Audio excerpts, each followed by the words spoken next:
Hello students. पिछले lecture में हमने कोमल और सुकुमार भावनाओं की कवि सुमित्रा नंदन पंत को पढ़ा था कि उनका जो जन्म था वो उत्तराखंड में हुआ था और जन्म के कुछ ही घंटों बाद उनकी माता की मृत्यु हो गई थी। साथ ही उन्होंने विवाह नहीं किया था और सारी जिंदगी जो जीवन है उन्होंने एक काव्य को ही समर्पित कर दिया था। इसके अलावा उन्होंने रूपक का कुशल संपादन किया था, आकाशवाणी में उच्च पद पर आसीन रहे और संपूर्ण जीवन है जैसे कि मैंने बताया उन्होंने काव्य के लिए समर्पित कर दिया। और जो उनकी रुचि थी कविता में वो बाल्यकाल से ही थी और बहुत छोटी उम्र में ही उनकी जो कविताएं हैं वो पत्र पत्रिकाओं में आने लगी थी। और उनकी जो रचनाएं थी उनमें बहुत सारे पुरस्कार भी मिले थे, जैसे कि कला और बूढ़ा चांद पर साहित्य अकादमी पुरस्कार मिला था, लोकायतन पे उन्हें सोवियत संघ पुरस्कार मिला था और चिदम्बरा पर उन्हें ज्ञानपीठ पुरस्कार मिला था और भारत सरकार ने उन्हें पद्म भूषण की उपाधि से भी सम्मानित किया था। और जो मुख्यतः इनकी जो कीर्ति थी वो काव्य के कारण ही हुई थी। तो आज हम इनकी काव्यगत विशेषताओं को पढ़ेंगे। तो काव्यगत विशेषताओं में सबसे पहले आती है भावपक्षीय विशेषताएं। भावपक्षीय विशेषताओं में सबसे पहला जो पॉइंट है इनका वो है वर्णनचित। पंत जी जो है वो छायावाद के प्रतिनिधि कवि हैं। उनकी कविता अनेक मोड़ों को पार करती हुई युग के अनुकूल निरंतर प्रगतिशील रही। वे प्रकृति से लेकर ईश्वर, मानव तथा संसार के विभिन्न क्षेत्रों में झांक आए। उनकी जो विचारधारा थी वो स्वतंत्र है और इसी के अनुसार उन्होंने ईश्वर, जीवन, सुख दुख की मीमांसा, प्रकृति, रहस्यवाद, समाज, देश आदि अनेक विषयों पर अपने विचार व्यक्त किए। साथ ही जो है कल्पना के विविध रूपों का भी उन्होंने अपने काव्य में भरपूर प्रयोग किया। और उनका जो काव्य था वो प्रगतिशील रचनाओं में ग्राम्य संस्कृति और किसानों की दुर्दशा, निर्धनता और उसकी महत्ता को भी इन्होंने अपने काव्य में स्थान दिया। और नेक्स्ट है उनका प्रकृति चित्र। प्रकृति चित्र इसके लिए तो ये स्पेशली बहुत ज़्यादा ही प्रसिद्धि पाए थे और इसीलिए इन्हें प्रकृति के सुकुमार कवि भी कहा जाता था। तो प्रकृति के अंतर्गत इन्होंने जो रचनाएं की थी वो अपने बाल्यकाल से ही उन्होंने प्रकृति के सुरमय प्रांगण में क्रीड़ा करने के कारण प्रकृति और पंत दोनों एक रूप हो गए। मतलब इस हद तक ये प्रकृति के निकट थे कि प्रकृति और पंत दोनों एक रूप ही माने जाने लगे। कविता करने की प्रेरणा उन्हें प्रकृति निरीक्षण से ही मिली और उनके जो प्रत्येक प्रकार की रचनाओं में उनकी प्रकृति प्रेम का जो प्रभाव है वो पूर्णतः परिलक्षित होता है। प्रकृति को वो अपना जो अलग सत्ता रखने वाली, वे प्रकृति को अलग सजीव सत्ता रखने वाली सुकुमार और सुंदर नारी के रूप में ही देखते थे।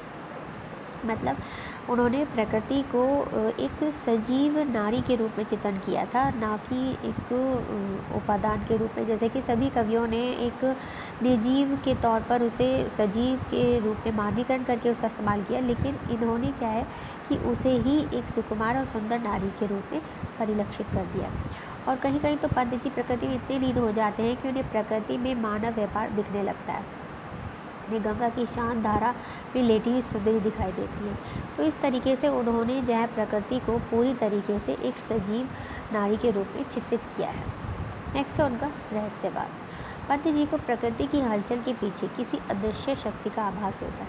इसे जानने की जिज्ञासा ही उन्हें रहस्यवादी बना देती है। वे प्रकृति के वैभव को देखकर आश्चर्यचकित हो जाते हैं और ऐसी अवस्था में वे स्वभावतः ही प्रकृति के पीछे एक अतीन्द्रिय सत्ता की कल्पना कर लेते हैं।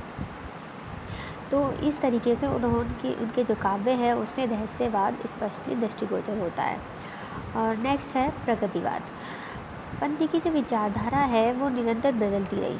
तो प्रारंभ में वो छायावादी थे और उसके बाद उनकी जो विचारधारा थी वो प्रगतिवाद की ओर ज़्यादा तरफ झुकने लगी और अंत में वो आध्यात्मवाद की ओर ज़्यादा उनका झुकाव होने लगा। तो प्रकृति के सौंदर्य के साथ साथ उन्हें मानव की ओर भी निहारा और प्रगतिवाद में भी पहुंच गए। तो सच पूछिए तो पंत जी जो हैं वो हिंदी में प्रगतिवाद के प्रवर्तक थे, क्योंकि उन्होंने जो है प्रगतिवाद को अपने काव्य में स्थान दिया। इनका मत है कि किसान और मजदूर ही लोक क्रांति के अग्रदूत हैं और इसी के लिए उनकी जो वर्तमान दशा है उसको लेकर उनका जो हृदय है वो ज़्यादा चित्कार कर उठता है और उसी को उन्होंने अपने काव्य में परिलक्षित भी किया है और उसे अच्छी तरह उभारा भी है। नेक्स्ट है मानवता का पोषण। प्रकृति के चितेरे पंत जी हैं जो हैं वो मानव को विधाता की सर्वश्रेष्ठ कृति मानकर मानव और मानवता विश्वास का शंख फूंकते हैं। उन्होंने अपने जो काव्य है उसमें मानवता को पूरी तरीके से दिखाया है और उसमें अपनी कोमल भावनाओं को उन्होंने स्थान दिया है। वो अपनी इसी कोमल भावनाओं के कारण ही असहयोग आंदोलन में बहुत जल्दी उससे पीछे हट गए और काव्य साधना में लीन हो गए थे, क्योंकि उन्हें मानवता की विसंगतियों से बहुत ज़्यादा तकलीफ होती थी और यही वजह है कि उनकी जो कविताएं हैं वो मानवता का पोषण करती हुई दिखाई देती हैं। नेक्स्ट है देश प्रेम। तो पंत को अपने देश से स्वाभाविक प्रेम है, किंतु देश की वर्तमान की दशा को देखकर उनका जो हृदय है वो अत्यंत दुखी होता है और यही चीज़ें जो हैं उन्होंने अपने काव्य में भी दिखाई हैं और स्पष्ट उसके प्रति अपनी भावनाएं जो हैं वो उन्होंने स्पष्ट की हैं। जैसे कि एक उनकी रचना है, ये कोटेशन है एक, जिसके माध्यम से हम इस जो उनकी विशेषता है उसे स्पष्ट ही समझ सकते हैं कि भारत माता ग्राम वासिनी 30 कोटि संतान नग्न तन अर्धशोषित शुद्धित शोषित निवस्त्र जन मूढ़ असभ्य अशिक्षित निर्धन नतमस्तक तरुतल निवासिनी। तो इन अपनी कविताओं के माध्यम से उन्होंने अपने देश प्रेम को भी उजागर किया है। नेक्स्ट है रस। रस के अंतर्गत उन्होंने जो है श्रृंगार के संयोग और वियोग दोनों पक्षों का चित्रण किया है। साथ ही करुण जो रस है उस पर भी उन्होंने अपनी लेखनी चलाई है।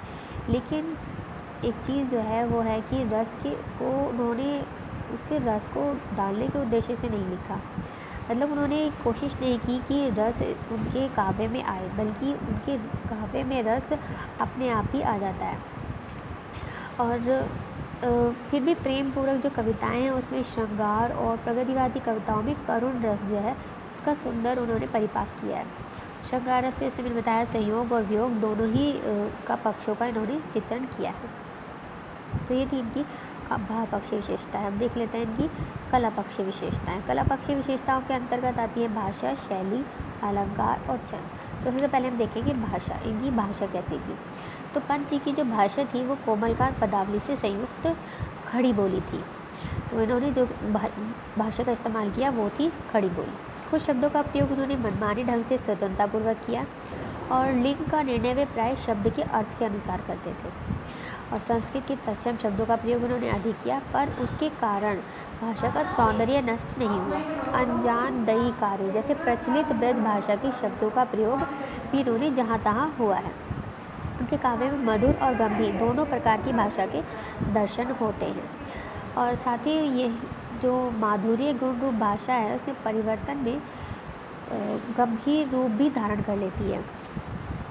नेक्स्ट है शैली। शैली के अंतर्गत पंत जी की जो शैली है वो अंग्रेजी, संस्कृत और बांग्ला के जो कवियाँ हैं उनसे प्रभावित है। गीत्यात्मक मुक्तक शैली इन्होंने प्रयोग की है। यह हिंदी के लिए सर्वथा नवीन है। संगीतात्मकता, सरसता, मधुरता तथा व्यंजना शक्ति की प्रधानता, लाक्षणिकता, बिंब विधान, प्रतीकात्मकता तथा नवीन अलंकार प्रयोग आदि छायावादी शैली की समस्त विशेषताएं इनके काव्य में पाई जाती हैं। तो इस प्रकार हम देखते हैं कि इनकी जो शैली है वो सर्वथा नवीन है और छायावादी जो शैली है उसकी सभी विशेषताओं से युक्त है। नेक्स्ट है अलंकार। तो अलंकार में जो पंत जी हैं उन्होंने स्थान स्थान पे उपमा, रूपक, उत्प्रेक्षा, अतिशयोक्ति, मानवीकरण, विशेषण विपर्य, ध्वनि चित्रण आदि अलंकारों का प्रयोग किया। पर उन्होंने अपनी कविता में, अपने काव्य में अलंकारों को बाहरूप नहीं बनने दिया, बल्कि ये अलंकार उनके भावों को व्यक्त करने में सहायता देते हैं। उनकी कविता में तुकांत और अतुकांत दोनों ही प्रकार के छंद पाए जाते हैं। छंद के अंतर्गत उनके दोनों ही प्रकार के छंद पाए जाते हैं तथा लय प्रधान छंद योजना में स्वाभाविक वेग तथा गति उनके जो काव्य है उसमें मिलती है। तो इस प्रकार हम देखते हैं कि जो उनकी जो रचनाएं हैं उसमें छायावाद का जो प्रभाव है वो पूरी तरह से उनकी सारी विशेषताएं जो है उनके काव्य में दिखाई देती है। और बाद की रचनाओं में उन जो प्रगतिवाद और रहस्यवाद ये भी दृष्टिगोचर होता है। अब भाषा, भाव और कल्पना सभी दृष्टियों से कांत जी जो हैं वो छायावाद, रहस्यवाद और प्रगतिवाद के उन्नायक कवि होते हुए भी अतीन्द्रिय और अलौकिक हैं। इसलिए आधुनिक काल के छायावादी कवियों में उनका प्रमुख स्थान है, बल्कि 4 प्रमुख स्तंभों में से एक माने जाते हैं।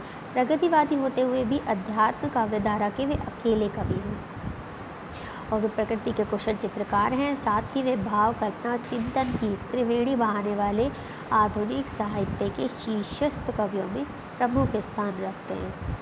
तो आज के लिए इतना ही। Thank you.